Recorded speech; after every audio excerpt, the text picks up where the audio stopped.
Hi നമസ്കാരം. ഒരു special biryani റെസിപ്പിയാണ് ഞാനിന്ന് കാണിക്കാൻ പോകുന്നത്. നമ്മുടെ ജാക്ക് ഫ്രൂട്ട് സീരീസിലെ രണ്ടാമത്തെ item Jack fruit biryani. So അതെങ്ങനെയാണ് തയ്യാറാക്കുന്നതെന്നുള്ളത് നമുക്ക് നോക്കാം.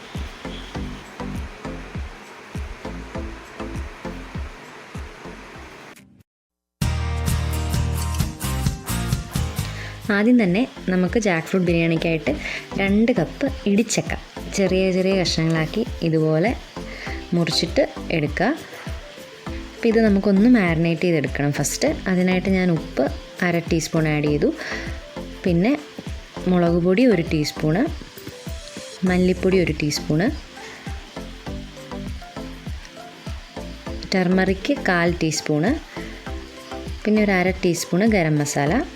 ഇത്രയും കൂടി ഇട്ട് നല്ലപോലെ ഒന്ന് മിക്സ് ചെയ്തിട്ട് നമുക്കൊരു 15 മിനിറ്റ് ഒന്ന് മാറ്റി വയ്ക്കാം.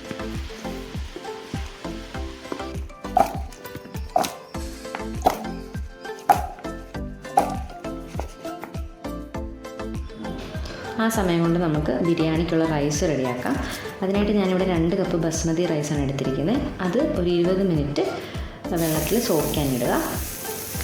ഒരു 15 മിനിറ്റ് കഴിയുമ്പോഴത്തേക്ക് നമുക്ക് എന്നിട്ട് നമ്മൾ ആ മാരിനേറ്റ് ചെയ്ത് വെച്ചിരുന്ന ഇടിച്ചക്ക എല്ലാം കൂടി ഒന്ന് ഫ്രൈ ചെയ്തെടുക്കാം. കുറച്ച് എണ്ണ മാത്രം ഉപയോഗിച്ച് തിരിച്ചു മറിച്ചു വിട്ട് നല്ലപോലെ ഒന്ന് വറുത്തെടുക്കുക. ഫുള്ളി കുക്കാവേണ്ട, ഒരു സെമി കുക്ക്ഡ് കണ്ടീഷനിൽ വേണം ഇത് നമുക്ക് കോരി മാറ്റാൻ. അപ്പോൾ എല്ലാം നല്ലപോലെ ഫ്രൈ ചെയ്തിട്ടുണ്ട്. ഇനി നമുക്ക് ഇതിൻ്റെ മസാല റെഡിയാക്കാം. അതിനായിട്ട് ഞാൻ ഇവിടെ ഒരു പാനിലേക്ക് 4 table spoon coconut oil add ചെയ്ത് കൊടുത്തിട്ടുണ്ട്. ഇതിലേക്ക് നമുക്ക് ഒരു 1/2 ടീസ്പൂണ് ജീരകം ആഡ് ചെയ്യാം. ഞാനിവിടെ ഷാജീരയാണ് എടുത്തിരിക്കുന്നത്. സാധാ ജീരകമാണെങ്കിൽ യൂസ് ചെയ്യാം. പിന്നെ 3 ഏലക്ക, 2 ഇഞ്ച് വലുപ്പമുള്ള കറുവാപ്പട്ട, പിന്നെ 2 വലിയ സവാള തിന്നായിട്ട് സ്ലൈസ് ചെയ്തുകൂടെ ആഡ് ചെയ്ത് കൊടുക്കുക. ആവശ്യത്തിന് ഉപ്പൂടെ ചേർത്തിട്ട് നല്ലപോലെ ഇത് വഴറ്റിയെടുക്കുക. തീ ഒരു മീഡിയം ടു ഹൈ ഫ്ലെയിമിൽ വേണം വെക്കാൻ. ഏകദേശം ഒരു ബ്രൗൺ കളർ ആവുന്ന വരെ ഇത് വഴറ്റിയെടുക്കുക.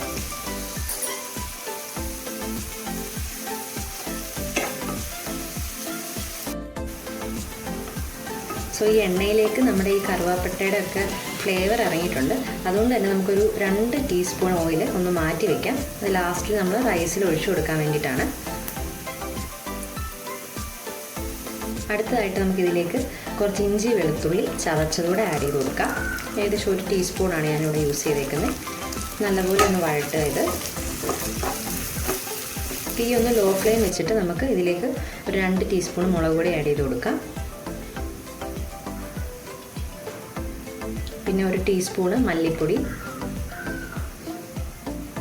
ഒരു 1/4 ടീസ്പൂണ് മഞ്ഞൾപ്പൊടിയും കൂടെ ആഡ് ചെയ്ത് നല്ലപോലെ ഇതൊന്ന് മിക്സ് ചെയ്യാം. ഫ്ലെയിം ലോ ആക്കി കീപ്പ് ചെയ്യാൻ ശ്രദ്ധിക്കുക. ഏകദേശം നല്ലപോലെ ഒന്ന് വഴണ്ട് വന്നിട്ടുണ്ട്. ഇനി നമ്മൾ ഇതിലേക്ക് ഒരു 1/2 കപ്പ് തൈരാണ് ചേർക്കുന്നത്. ഞാനിവിടെ തക്കാളി യൂസ് ചെയ്യുന്നില്ല, പകരം ഞാൻ തൈരാണ് ചേർക്കുന്നത്. ഇത് നല്ലപോലെ ഒന്ന് മിക്സ് ചെയ്യുക എല്ലാം കൂടി. നിങ്ങൾക്കിതിൽ തക്കാളി വേണമെങ്കിൽ ആഡ് ചെയ്യാം, പക്ഷെ ഒരുപാട് പുളിയാവാതെ ശ്രദ്ധിക്കുക. ആവശ്യത്തിനുള്ള ഉപ്പും കൂടെ നിങ്ങൾക്ക് ഇതിലേക്ക് ഈ സമയത്ത് ചേർത്ത് കൊടുക്കാം.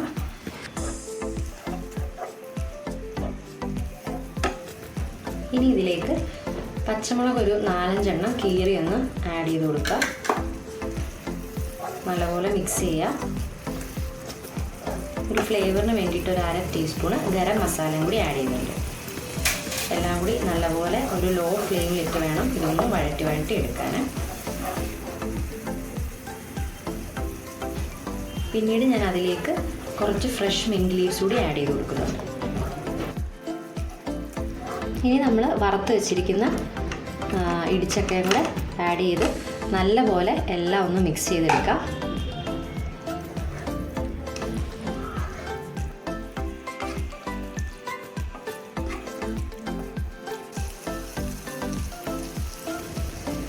ഒരു 5 മിനിറ്റ് അടച്ചു വെച്ച് ലോ ഫ്ലെയിമിൽ നമുക്കിതൊന്ന് വേവിച്ചെടുക്കാം.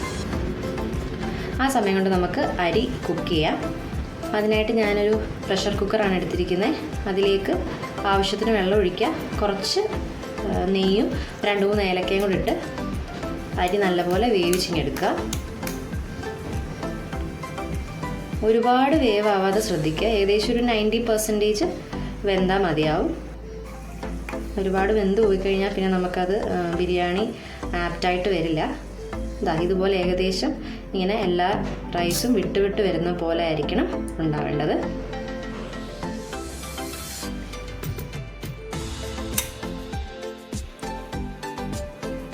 ഒരു 5 മിനിറ്റ് കഴിഞ്ഞിട്ടുണ്ട്. നമുക്കിതൊന്ന് ഓപ്പൺ ചെയ്ത് നോക്കാം. അപ്പം നമ്മുടെ ഇടിച്ചക്കയൊക്കെ വെന്തിട്ടുണ്ട്. നമ്മുടെ മസാല റെഡി ആയിട്ടുണ്ട്. ഇനി നമ്മുടെ ബിരിയാണി ലെയറിംഗ് ആണ്. ഓക്കെ, അപ്പോൾ അതിന് വേണ്ടിയിട്ട് ഞാൻ കുറച്ച് മസാല ഇങ്ങ് മാറ്റുന്നുണ്ട്. ബാക്കിയിൽ നമുക്ക് ചോറൊക്കെ ഇട്ട് ലെയർ ചെയ്തെടുക്കാം.